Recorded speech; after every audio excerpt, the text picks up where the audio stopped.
We are scoreless, and first and foremost, John, we haven't had a chance to formally tell you congratulations on the World Championship and the excitement that has been brought here to St. Louis. It must be a lot of fun for you, too. Well, thank you. Yeah, it was a thrill. Obviously, it's a dream come true, and to be a part of a club like that is once in a lifetime for someone like myself. Let's talk a little bit, too, about this team. How do you like your club so far this year, barring what took place over the weekend? Well, obviously, it was a tough weekend, but you know, overall, like the club, it's definitely something where I think we have to key on our health, and we haven't just been able to put that full club out there ever since spring training as far as what we envisioned. And I think, you know, really some of the keys to our success in the first month was our starting pitching took us deep, and offensively we clicked on a lot of different levels. But to get Berkman and Alan Craig back, I think is a big help for us. So I think as you look at the future, I think it's very bright.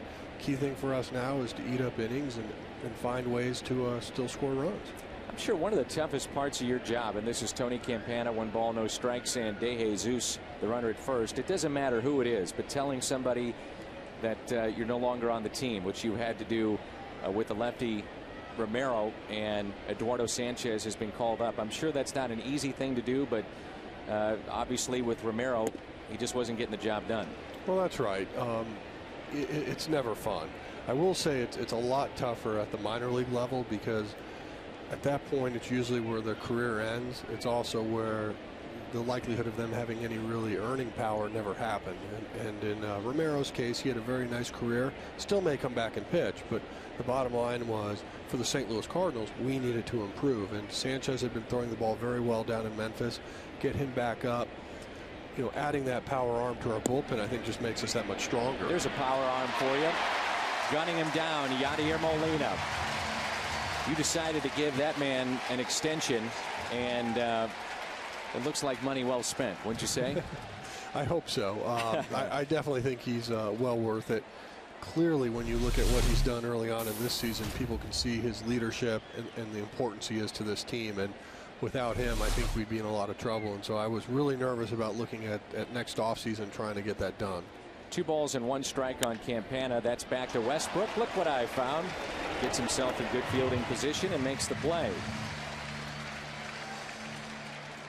Mo, how much did Pujols' situation where you weren't able to get something done with him play into Molina and making sure that you wanted to get something done before the season began? Well, I'd like to think of that as completely independent, and you know, understanding that what players bring to the organization, we look at it, you know, in 2 different ways. A lot of ways of trying to best understand what we're going to be successful with moving forward. In Molina's case, we just didn't feel like we had that starting catcher to go out and fill his role, number one. Number 2 is we weren't sure where the market was headed. I definitely think this offseason you may see 3 or 4 catchers out there looking at deep and rich contracts. And the key for us was we wanted to find a way to keep Molina. And I think for us, we were fortunate because he ultimately wanted to stay here and be here, and he was willing to work through it. And it wasn't an easy negotiation. It wasn't a simple one, but we finally got to a point where we both could stomach it and get it done. Stomach it. That's part of it, huh? Well, those are big numbers. You bet. Here is Brian LaHair. He's put up big numbers so far, batting .337. Runner at first is Starlin Castro, and LaHair takes a pitch upstairs. The irony of the Pujols situation is that then you go out and you get Carlos Beltran, and correct me if I'm wrong, but Carlos is represented by Dan Lozano, who represents Albert Pujols. So it doesn't work out with Albert, but then you got to go right back with Dan and negotiate for Beltran. That is correct, but you know, he was very professional. He understood that Carlos was really looking for a place to play that he thought was going to have success, a team that would win. He had a lot of opportunities out there. He chose the Cardinals for a variety of reasons, and one of them was this winning tradition. And so it was a nice fit. There's no doubt there might have been an awkward moment early on, but overall I'm glad we got it done, and obviously everybody can see the impact he's had on this club from day one. 1 ball, 1 strike on LaHair. There's a liner out to left, and it drops in front of Holiday for a base hit. 3 hits in the inning, but 2 outs, and it brings in Alfonso Soriano.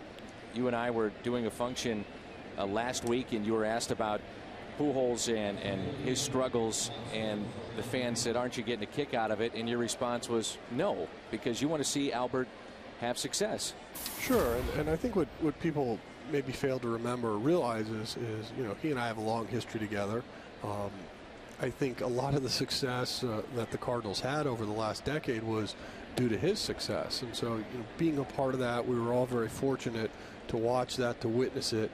And, you know, candidly, when we ended up not getting that deal done, it wasn't that I was happy or glad that we were moving on. I was frankly kind of bummed because he meant a lot to this organization. And now it's all about looking forward. I certainly do not wish anything negative on him. He's a great guy, and anybody that's ever been around him knows he's also a great player. No experience managing, but you went with him as opposed to having a guy with all the experience in the world. And Tony, why was Mike the right guy? Well, Mike understood the culture of the Cardinals. He understood what we had in our system, and you know, from a directional standpoint, he knew where we wanted to go. And there were certainly some qualified individuals that we interviewed for that. But the one thing about Mike was he understands St. Louis, and I don't mean it just baseball-wise. I mean the city. He lives here; it's his home. So I just think he fit in right away. And as far as his leadership, there's just a natural ability that he has, and it's just been extremely seamless in terms of the transition. So couldn't be more happy with what he's done early on. And anybody that was around spring training got to see how he ran his camp, and it was very professional, very efficient, and frankly very effective because we obviously got off to a good start. 2-2 pitch and a foul tip back. One of the guys in the minor leagues, before we let you go, and Westbrook sends a scoreless into the bottom of the third. That would be nice. What about Matt Adams? I mean, here's a guy that's putting up some pretty big numbers down in the minor leagues, and I know you feel that at some point he will be here. Well, at one point we thought about bringing him up, given all the injuries, but yeah, he's gotten off to a great start at Memphis. Swinging the bat well, has power to all fields, which is nice to see in a young hitter, and defensively he continues to improve. So when you look at what he's doing at Memphis and then what Colton Wong and Oscar Tavares are doing at AA, you've got to be excited about our minor league system as far as high-level position player prospects.